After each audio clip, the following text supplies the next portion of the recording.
Right then, welcome back. Didn't get better with a night's sleep, did it? At all. And actually, the more I think about it, the more I go, I don't know how we were going to win that game. I know in the preview, we do how to beat, and someone took umbrage with that name. Like, the arrogance of a YouTuber thinking he knows how to beat Pep. It's the name of the series, my friend. I don't even think at one point in that I said that I was going to win. I don't recall us doing that. And I didn't know how we were going to do that. And I look back at it and just... The one thing you've got in that, and we had a couple of those chances, is you managed to capitalise on a mistake, win the ball back high, and attack using pace. And there was a couple of times that we did that. But realistically, there was absolutely nothing else. There was no threats to City whatsoever, really, for any sustained amount of period. So... let's get into it then. 5 things that we learned. City United. Number 1, Ten Hag. Some of his decisions tactically seem baffling and potentially a little bit desperate. There seems to be no cohesion or consistency in his methods. And consistency maybe is not the right word, because he does seem to consistently play the same team. But there's a lack of sort of consistent thinking behind it, maybe. His in-game management is lacking in a big way. And look, I know you look at this United and City team and you go, stick the fucking miles apart. And they are. And I empathise with that in a big way because, like I said, I don't know how you beat that City team with this United team. But you see the taking off of Amrabat. Now, I don't know what the stats shown at half-time. I don't think Amrabat was the United's best player on the pitch, but he was not the worst. So him coming off for McTominay to start being a deep liar, to bring Mount on, who was doing what exactly? It was the substitutions of someone trying something rather than someone with an idea of what was going to happen when he did these things. I understand the want to include McTominay. He's on a hot streak of goals at the moment. Maybe he can provide something, and he almost kind of did. But realistically, he's not going to be your go-to. And before anyone even gets into it, of course, Bruno and Rashford at the moment are not playing like anyone that you would go to either. Number 2, featherweight attack. We all saw the graphic before the game, which showed just the absolute embarrassing output from United's forwards in the league this season. We are not scoring enough goals. There is no quality. There is no consistent threat. There's no fluidity. There's no creativity. And we're not clinical. We are having chances. We said just before the game, Rashford's had all bar one of Haaland's opportunities. But the difference between goal scoring of the two players, you can't justify that. That's a player that needs to make better decisions when he gets into areas, or he needs to be dropped. He had a great opportunity in the second half, brought it down fantastically well, and I only saw it from where I was at in the Stretford end. I've not even seen a replay of it. I haven't exactly gone and sought out analysis of that game last night. But he's snatched it and he's dragged it to the far side of the post. I know there's people crowding around him. I know that there's pressure on him, but you got to hit the target there.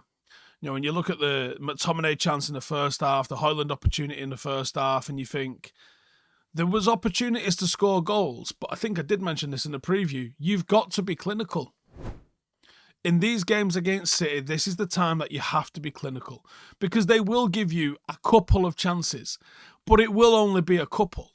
Now, if you manage to get your nose in front when we did have a little bit of sustained opportunity early in the game, then you can revert to trying to defend something. Once you go 1-0 down, now what you doing? You've got to try and attack to get back into the game, but it becomes very difficult to do. Right, lads, gather round. You have heard me banging on about Manscaped for ages, mainly discussing the virtues of a well-trimmed ball bag. But today we're going to move a little bit north, and something that you might have actually seen, my beard. Manscaped isn't just a master of below-the-belt grooming. They have conquered beard territory too. And I know this is groundbreaking news. Let's delve into the details. Now, we are all well acquainted with Manscaped's brilliance for the downstairs department. They've been many a saviour of many a date night and many a ball bag. And you know the Lawnmower 4.0 by now. I'm not going to tell you about any of the features for it, because if you don't know them, then you're never going to know them, right? It's a certified hero for the nether regions. But they're here for the beards now as well, and they've got the beard hedger. It is a cordless miracle worker that is both tough and gentle. It takes down facial forests in a single stroke. It's got 20 different lengths of settings. It gives you the power to totally customize your beard without cluttering up the bathroom and having a million different attachments. Now, they've also got another member of the band, and it's the Handyman. That is a dual-sided foil razor that has got your back, whether it's your face, whether you're going clean shaven or just tidying up a little bit around the neck. It is the epitome of comfort in the shaving world, and it's got a seamless and nick-free experience. So listen, if you want to give your beard the VIP treatment that it absolutely deserves, get over to manscaped.com, use the special code Howson20. You're going to get 20% off and free shipping. And while you're grooming the jewels, let's not neglect the crown. With Manscaped, who said beauty had to be a pain? Let's keep it neat and tidy, top to bottom. Number 3, second half syndrome. Last year, we saw a lot of Ten Hag going in at half-time and fixing things with a substitution or a tactical tweak, and United coming out and being better in the second half. That was a trait of United last season. This year's trait is we go in at half-time and get worse.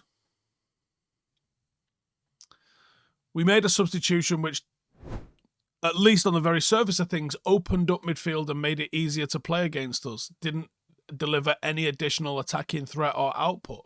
There didn't seem to be any tactical tweaks to try and limit the things that City were doing and having a little bit of joy with.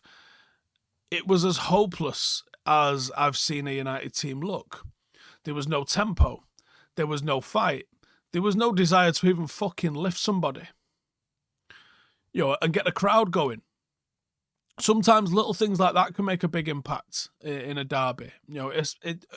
Not when you're 1 or 2-0 down, it can't, but when you've got maybe a nervy team, you get the crowd gets right behind you, it can settle the nerves, those sorts of things. The tempo dropped off and the tactical discipline went with it. And I spoke a little bit last night, either on here or on the review I did with Paddock. There's things that City do in possession that United don't do. And United often look isolated in possession because someone doesn't go towards them. One person needs to go to the ball. And not all of this is on the manager, but some of this is on the manager. Number 4, no effort, no heart. Perhaps the most unforgivable thing is United gave up. And I don't want to sound like a broken record here, but we did. We gave up. We barely laid a glove on them for the entire second half. It was easy for them. City probably didn't get out of second gear. It was easy for them. It was genuinely easy. Adversity can often show you the truth of where you're at and highlight those weaknesses that you can hide and get away with when results are going your way. There's a phrase, win or learn, right? And I think it's truer than people think. When you lose, your flaws are highlighted in a big, big way.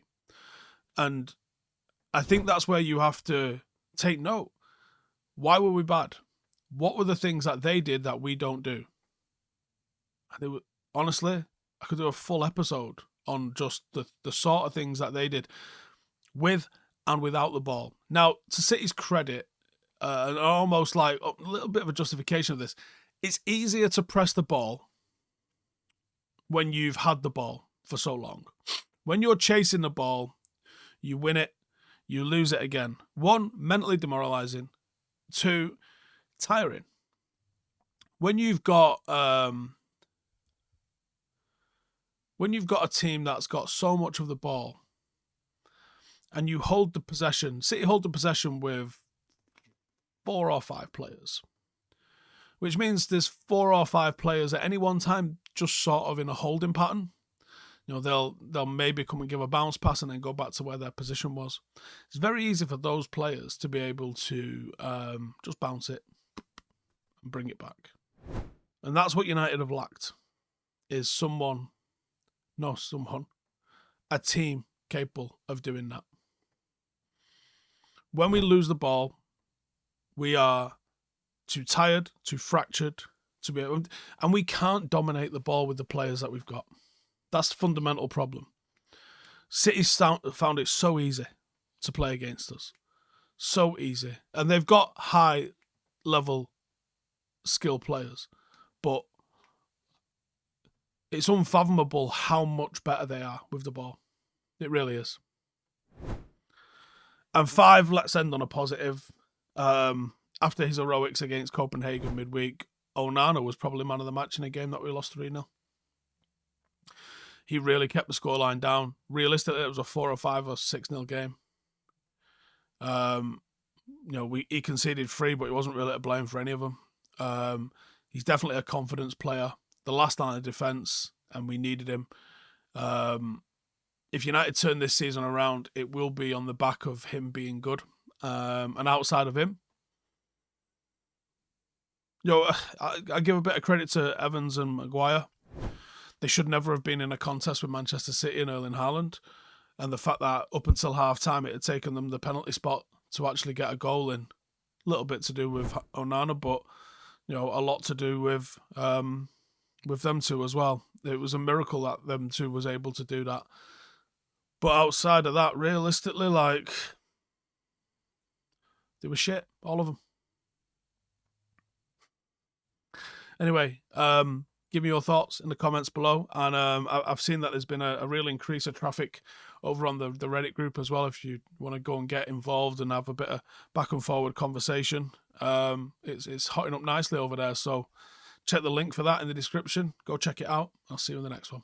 Laters. Hey, thank you for watching the video. If you are new around these parts, then don't forget to subscribe. My channel is proudly supported by my community on Patreon. If you'd like to get a little bit of extra content, a Discord group, meetups, 5-a-side games, weekly podcasts, behind the scenes, and even an occasional bit of transfer news as and when I get it, then for the price of a pint, you can show your appreciation for the content that we make and get some goodies for doing so as well. Check the link in the description or click the button right here. You'll also find all of my socials here too if you want to follow me on any of those platforms. Nice one.